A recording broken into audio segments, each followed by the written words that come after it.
खुलुमबाय गिबियावनो सोरजिदा क्रिएटिभिटी चेनेलाव नोंथांमोन बयखौबो बरायनायजों लोगोसे गोजोन फुंबिलिनि गाहाम हामलायनायखौ बावहरनाय जालायबाय। दिनैनि माखासे गोनां खौरांफोरखौ नोंथांमोननि सिगाङाव फोरमायथिना होनो आवगायनाय जालायबाय। नोंथांमोना नायनानै जुदि मोजां मोनोब्ला लाइक खालामगोन, शेयार खालामगोन होनना आसा खालामबाय। लोगोसे चेनेलाव गोदान फैदोंब्ला आरो सानफ्रामबोनि बेबायदि गोनांथार खौरांफोरखौ मोननो लुबैदोंब्ला जाहाथे चेनेलखौ साबस्क्राइब खालामनानै लायो बेखौनो गुरै खावलायबाय। थ' बिदिब्ला जोङो दिनैनि माखासे गोनांथार खौरांफोरखौ खोनासंलांदिनि। भैरबकुंड बियाब इउपिपिएल राजखान्थि दोलोनि बानजायनायाव मैया मोनसे सावरायलायनाय हाबाफारि लानायखौ जों बयबो खौरां बिजोंनि गेजेरजों नुनो मोननाय जादों। बे हाबाफारियाव बाहागो लानानै 38 नं भैरबकुंड ब्लक बियाबनि सासे एमसिएलए प्रेस मुसाहारि बिथाङा खौरांगिरिफोरनि गेजेराव गोख्रों बाथ्रा बुंथिनायखौ नुनो मोननाय जादों, जेराव बिथाङा थारैनो इउपिपिएल राजखान्थि दोलोखौ अजद होनानै बुंदों दि इउपिपिएल राजखान्थि दोलोआ मोनसे थगायनाय राजखान्थि दोलो। इउपिपिएल राजखान्थि दोलोआ बिपिएफखौ रायैनो 5 बोसोरखौ फोजोबलांबाय। इउपिपिएल राजखान्थि दोलोआ मोनफ्रोमबो खामानिखौनो खोथा होनानै दासिमबो मावनो हायाखै। बिटिआर एग्रिमेन्टनि मोनसेबो दफा सुफुंनो हायाखै। बारग' एनडिएफबिनि दैदेनगिरि बिथांमोनहा सासेबो जेलनिफ्राय गवाखै। मुंख्लंफोरनो 5 लाख होनाय रांफोरखौ मोनसेबो जेबो मावनो हायाखै आरो इउपिपिएल राजखान्थि दोलोआ दायो जेबो खामानिखौनो मावफुंनो हायाखै। बेनिखायनो इउपिपिएल राजखान्थि दोलोआ दायो मोनसे थगायनाय राजखान्थि होननानै बिथाङा बुंथिनानै होनायखौ जों बयबो नुनो मोननाय जादों। बेनिखायनो फैबाय थानाय समाव रायजो राजाफोरा बुजिजोबखाबाय आरो बुजिनायखायनो दायो बिपिएफ राजखान्थि दोलोआ 2025 मायथाइयाव सरकाराव फैफिनगोन आरो सरकाराव फैफिनोब्लानो गोबाव समनिफ्राय रायजो जाबोनाय माखासे सावथाल आरो गुबुन बिटिसिनि थागिबि सुबुंफोरनो हानि मोनथायफोरखौ होनाय जागोन होननानै बिथाङा गोख्रों रावफोरजों बुंथिनानै होदों। हाग्रामा महिलारी बिथाङा दायो बिपिएफ राजखान्थि दोलोखौ सिफायनानै गावहा राष्ट्रीय दोलोआव हाबनो थांखि लागासिनो दङ। थारैनो हाग्रामा महिलारीआ राष्ट्रीय दोलोआव हाबालाबानो इउपिपिएल राजखान्थि दोलोआव हाबोब्ला थारैनो बिथांनो देबोरगाव बियाबाव टिकेट होनानै मोननै डिपार्टमेन्टखौ होनाय जागोन। नाथाय हाग्रामा महिलारी बिथांनो सिएम अदेबानि गाहाय मावफुं सोद्रोमानि बिबानखौ होनाय जानाय नङा, मानोना गाहाय मावफुं सोद्रोमाया प्रमद बर' बिथाङानो जागोन। बिटिसिआव सानसेयाव 72 लाख रांनि बाला अन्थाइखौ सिखावफोरा खावनानै लांबाय थायो। दायो बेखौ होबथानायनि थाखाय सिखावफोरा जोंनि हाग्रा बिफानखौ बदनाम खालामगासिनो दं होननानैबो बुंथिनानै होदों। 34% हाग्रानि गेजेराव 14% बिपिएफ राजखान्थि दोलोनि गेजेरावनो फोजोबस्रांखाबाय। दायो जोङो 20% होबथानो थाखाय थांखि लागासिनो दङ बाथ्राखौ बुंथिनानै होदों इउपिपिएल राजखान्थि दोलोनि अदेबानि आथिखालनि बिटिआरनि हाग्रा बिफाननि मावफुं सोद्रोमा रनजित बसुमतारी बिथाङा। जों बयबो खौरां बिजोंनि गेजेरजों मिथिनो मोन्दों दायो हाग्रामा महिलारी आरो रनजित बसुमतारी बिथांनि गेजेराव बायदि बाथ्राफोरखौ लानानै सासेया सासेखौ अजद होलायबाय थानायखौ मिथिनो मोन्दों। बेनि गेजेरावनो मैया खौरांगिरिफोरनि सिगाङाव बिथां रनजित बसुमतारी बिथाङा खौरांगिरिफोरनि सिगाङाव बे बाथ्राखौ बुंथिनानै होदों।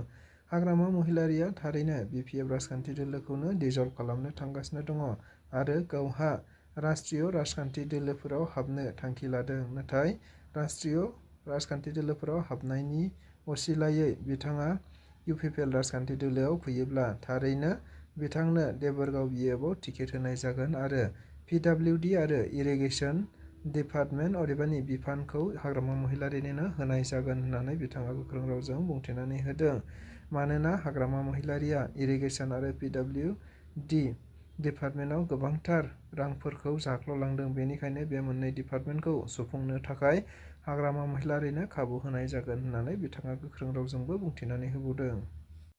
धेमाजि जिल्ला दुलाराय बर' आइजो अनसाय आफादनि मोनसे खौरांगिरि मेल। थांखिया थांनाय 26 जानुवारि खालि गुवाहाटि नोगोरमायाव सासे सोमोनांथावै बर' हिन्जावसाया खास्रि-बिस्रि बुथारजानायनि थार बिजिरनाय मोननांगौनि थांखिजों बे खौरां मेलखौ लानाय जादों।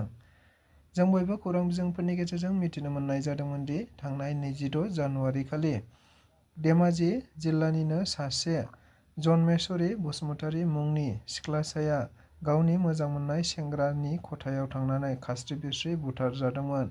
जाय सेंग्रानि मुंखौ इन्द्रजित फायेद होननानै खौरांगिरिफोरनि गेजेरजों मिथिनो मोनबाय थादोंमोन। जायखौ नोजोर बोनानैनो आरो बेनि थार बिजिरनाय मोननांगौखौ हास्थायनानैनो थांनाय 26 जानुवारिनि उनावनो माखासे आइजो अनसाय आफादनि बानजायनायजों लोगोसेनो गुबुन गुबुन माहारियारि आफादफोराबो थार बिजिरनाय मोननांगौनि थांखिजों सोमावसारनाय आरो हानजा सुरनाय हाबाफारि लानाय जादोंमोन। नाथाय गोबाव साननि उनावबो दायो बेनि थार बिजिरनायखौ मोननो हायाखै। अदेबानि बिथांमोनहा बुंथिनानै होनाय बायदिब्ला थारैनो पस्टमर्टेमनि रिपर्टआबो खौरांगिरिफोरनि गेजेराव बिथांमोनहा बुंथिनानै होदों दि न'निफ्राय मिथिनो मोननाय बायदिब्ला थारैनो पस्टमर्टेमनि रिपर्टआ खालि एबा लांदां फैदों होननानै बुंथिदों। नाथाय बेबायदि पस्टमर्टेम रिपर्टआ माबोरैहाय लांदां फैनो हागौ होननानै बिथांमोनहा गोख्रों सन्देह जादों आरो गोबां सोंथि दैखांनायखौ नुनो मोननाय जादों।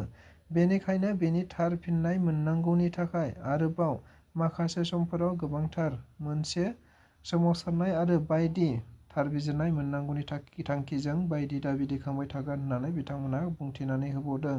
लोगोसेनो बेबायदि जाथाया थारैनो जनमेश्वरी बसुमतारीनि थाखायल' नङा, गुबुन गुबुननि थाखायबो जानो हागौ। बेनि थाखाय जों बयबो सांग्रां जानांगोन होननानै बिथांमोनहा खौरांगिरिफोरनि गेजेरजों गोख्रों बाथ्रा बुंथिनायखौबो मिथिनो मोनबावदों।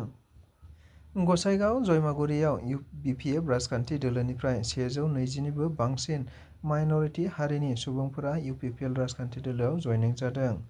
मिथिनो मोननाय बायदिब्ला बिटिसि बिसायख'थिया गेजेराव आरो माखासे दानल' दंसै, जायखौ नोजोर बोनानै दायो गुबुन गुबुन राजखान्थि दोलोनि दैदेनगिरि आरो सोद्रोमा बिथांमोनहा गावबा गावनि राजखान्थि दोलोफोरखौ सोलायनानै बारस्लायलांबाय थानायखौ नुनो मोनबाय थादों।